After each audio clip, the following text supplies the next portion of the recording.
Unfortunate news for Wizards of the Coast. Speaking of Daddy Hasbro looking a little bit more closely at the operations, Magic the Gathering exposed over 400,000 players' personal information and information relating to their privacy this week.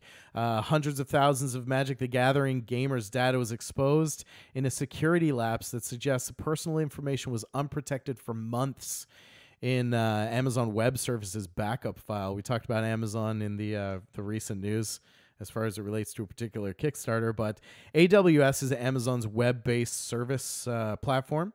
So Amazon Web Services, it's everywhere. If you buy something online or you're watching a video online, there's a good chance that it's built on Amazon Web Services. Amazon's network goes way beyond the retail scope. There are things that you engage with on a daily basis you might not even know are built on AWS. It's a relatively good platform.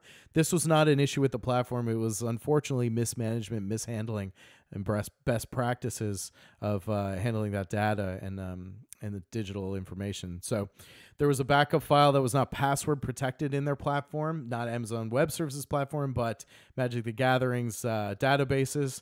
It wasn't password protected, and it was in a sunset or a retired property.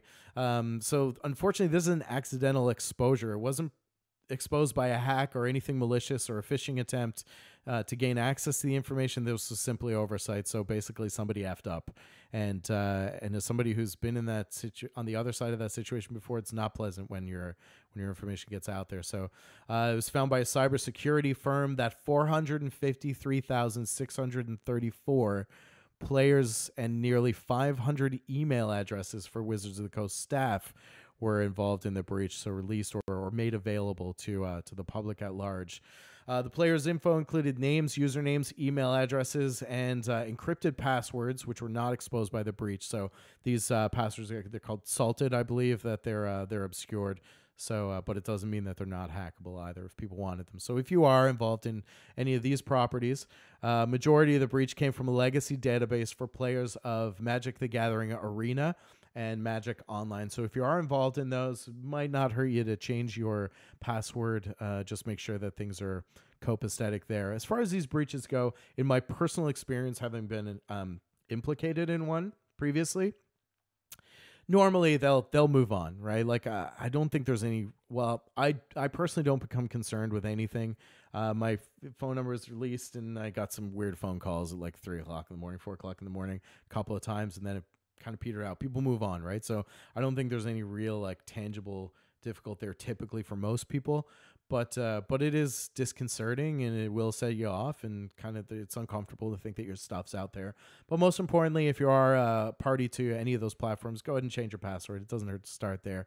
That'd be my recommendation on that. Wizards believe it was an isolated incident, but they're contacting those whose info was exposed, and that's something that's required under consumer protection law in the U.S. and worldwide, particularly under Europe's new GDPR, which stands for General Data Protection Regulation.